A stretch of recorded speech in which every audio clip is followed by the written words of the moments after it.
After the uprising was suppressed, the Chartist leaders formed a national organisation, which was virtually illegal, but massive nonetheless.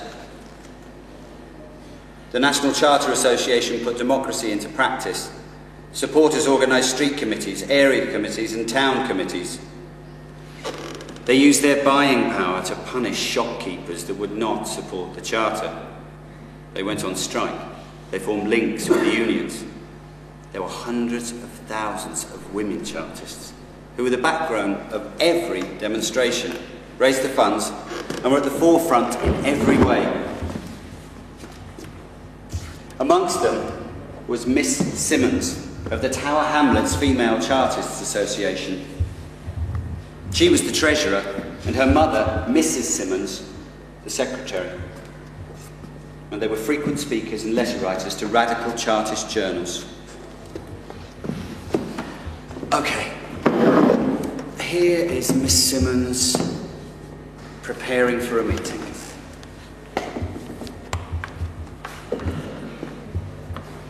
It is better to perish by the sword than by hunger. Away with oppression and justice for Ireland. Poland must be a country once more. Labour is the source of all wealth. Well, everything is prepared for tonight and everything is agreed. But I wish I was clearer about what we will achieve. I mean, I don't care about the vote for itself, only if it would end poverty and misery, not just alleviate it like patronising charity, but drive it out of our human society and leave no room for it.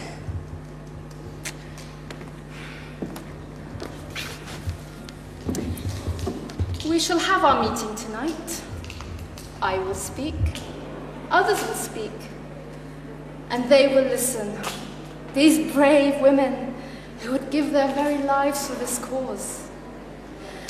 Oh, but oh dear, I feel I'm becoming very impatient.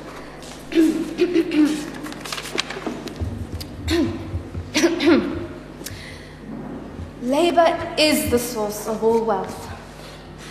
But those who produce this wealth, till the lands, build the factories, make the goods, cannot have enough to quell their hunger.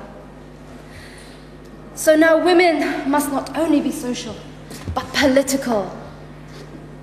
Not to stifle our miseries at home, but spread them abroad, till society echoes to our cries, and tyranny yields to our power.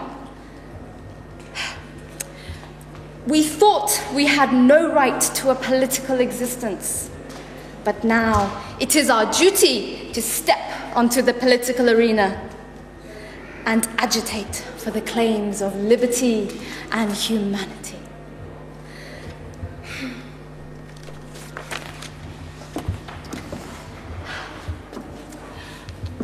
More and more I think beyond this question of the franchise to the lives of poor working women in this opulent city of London.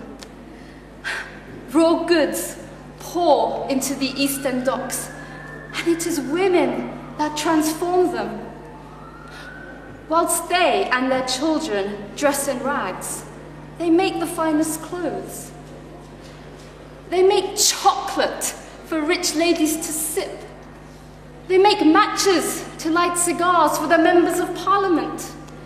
They make sugar from cane, cut by indentured labour in the Indies. A most bitter sweetening.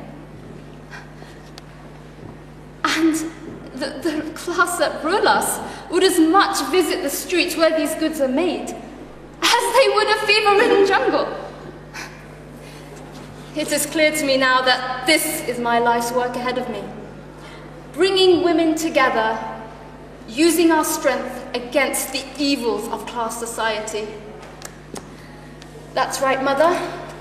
That means I won't be marrying William Temple or the other fine young men you keep introducing me to.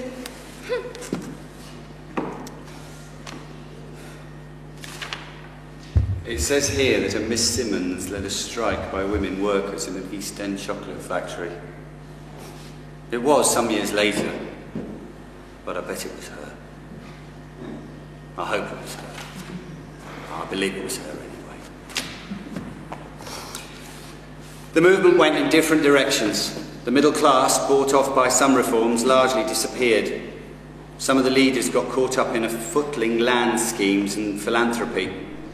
Others began to work within the trade unions, like our Miss Simmons.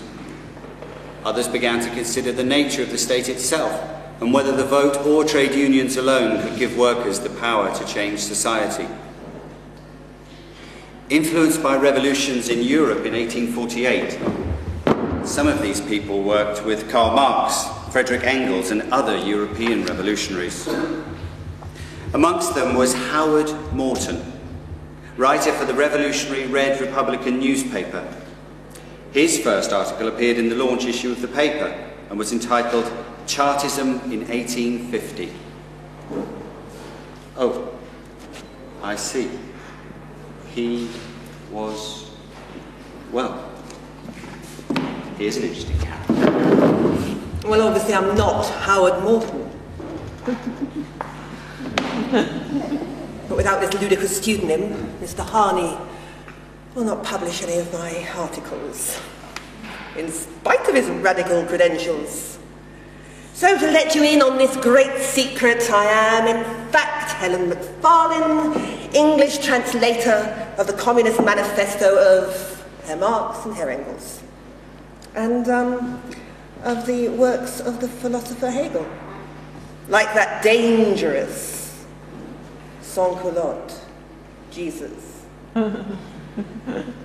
when he scourged the stockbrokers from the temple. I am of the Red Republican camp. In Vienna, 1848, I was in the hottest spots of the revolution. How sad that back in my own country, my sex should be such a disability. This paper of ours doesn't even support women's right to vote. Touchstone of any true democracy, in my opinion.